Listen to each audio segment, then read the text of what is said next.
how would I protect myself against something like this? And according to them, I am potentially affected. Yeah, definitely. I actually am a victim of this crime as well. I researched my information on the EquifaxSecurity2017.com address, and there it popped up that they want me to invest in their credit monitoring service, which, you know, is kind of funny that they're offering credit monitoring where they got breached. The best thing to do here is to engage in what's called a credit freeze. A credit freeze locks down your social on your credit report, preventing anyone from opening up any new lines of credit via your social and your credit report. So a credit freeze really is the best way to go. Okay, so a credit freeze, again, you're educating me here. If I do a credit freeze, Robert, what do I do? I go to a bank? Who do I initiate that with?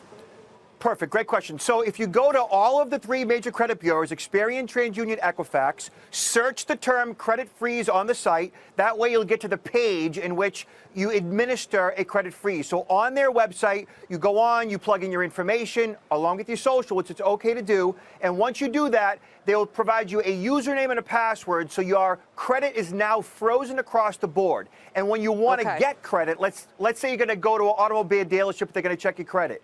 You want to thaw your credit prior to going to the dealership, and then just for a day or two, and then it refreezes automatically, and it does not negatively affect your credit scores. What if you're in the process of buying a house, for example? I mean, there's a lot of things here to No unpackage. problem.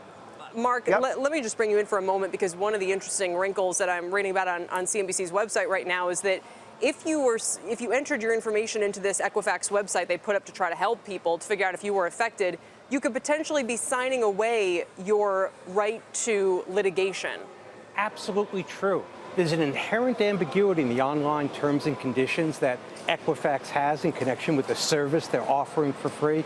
You click I accept, and it is conceivable that you've given away remedies, including a class action. It's outrageous. Is this clear from the language? No, it isn't.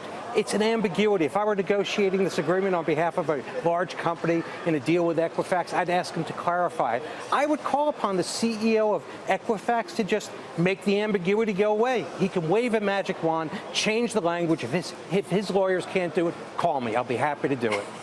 I think the CFPB was also today trying to sort of push the company to not restrict this for consumers. I mean, I've been wondering, just as a broader legal matter, Mark, what is a company's responsibility in terms of putting up defenses to try to prevent an incursion like this? I mean, it seems to be no standard on that.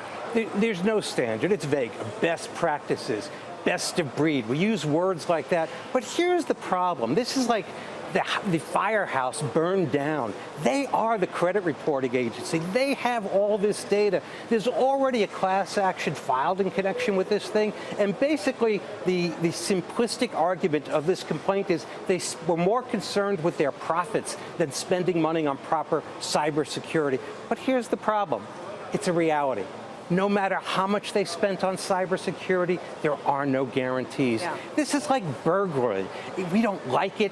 It hurts, but it's not going away. It's a part of life. And so, Robert, you mentioned a moment ago that, you know, credit freeze is one thing people can do. Do you think the biggest risk from this hack would be something like that?